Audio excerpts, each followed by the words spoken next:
Барлықтарыңызға сәлем. Бүгін сіздерге түрік халқының ең танымал, ең дәмді десертінің рецептімен бөлісемін. Барлық керек ингредиенттер описанияда жазылған. Бұл десертті міндетті түрде жасап көру керек. Алдымен құрғақ ингредиенттер дайындап алайық. Ол үшін 200 грамм ұнға 20 грамм какао қосамыз. Және 5 грамм қамыр қопсытқыш салып, үшеуін жақсылап араластырып, дайындап қоямыз.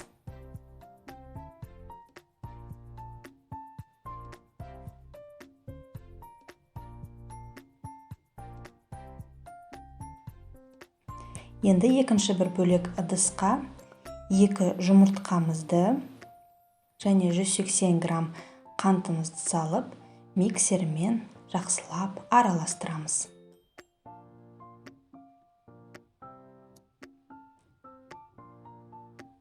Жұмыртқамыз жақсылап араласып, әппақ болып есе ұлғайған кезде, оған 100 мл сүтпен және 100 мл сұйық майымызды қосып, тағы да шамалы араластырамыз.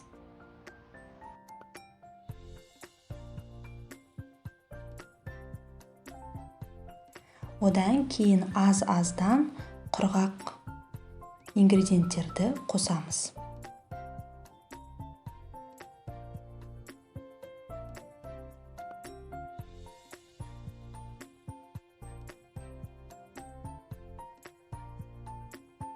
Жақсылап араластырып дайындап аламыз.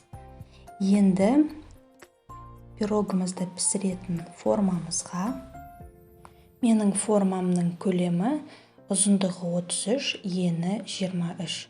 Егер сіздің ыдысыңыз кішкентай болса, осы ингредиенттердің жартысын қолданып жасасаңыз болады.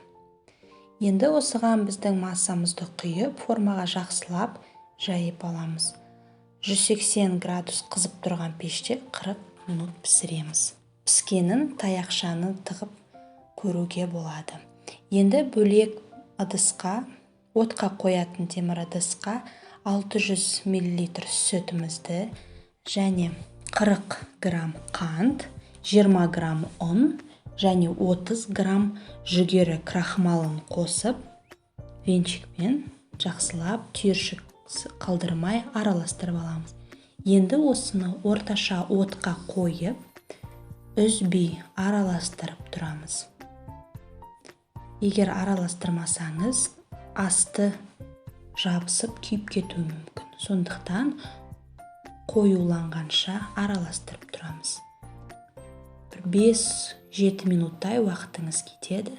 Сондықтан ерінбей жақсылап араластырыңыз. Міне осындай қою біздің креміміз дайын болады. Қоюланғанда отты сөндіріп, ыдысымызды алып, оған 150 грамм сары майымызды қосамыз. Сары майдың проценті 80-нен артық болған жақсы болады. Және осы ыстық кремге сары майды салып, толықтай ерігенше дейін араластырамыз. Және ол тезірек су үшін оны бөлек ыдысқа құйып қойсаңыз жақсы болады. Енді біздің дайын болған пирогымызды осындай ағаш таяқшаның көмегімен аралары 1-2 сантиметр болатындай етіп, барлық жерін тесіп шығамыз. Және ыстық болып тұрған пирогқа 400 мл сүтімізді қосамыз. Сүттің температурасы маңызды емес. Осылай үстіне жақсылап құйып шығамыз. Енді біздің пирогтың толық суығанын күтеміз. Пирог толығымен суығанда оған салқындап тұрған кремімізді құямыз бетіне.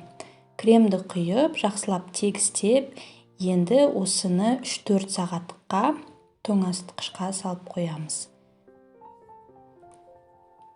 3-4 сағат өткеннен кейін бетін өзіңіздің қалауыңыз бойынша әдемілесеңіз болады. Мен осылай какао ұнтағын септім. Өте дәмді біздің пирогымыз осымен дайын. Енді дастарханға ұсына берсеңіз болады. Пирогтың жасалуы өте оңай, үйдегі бар ингредиенттерден жасалынады. Өте дәмді, ылғалды, түрік елінде танымал десерттердің бірі.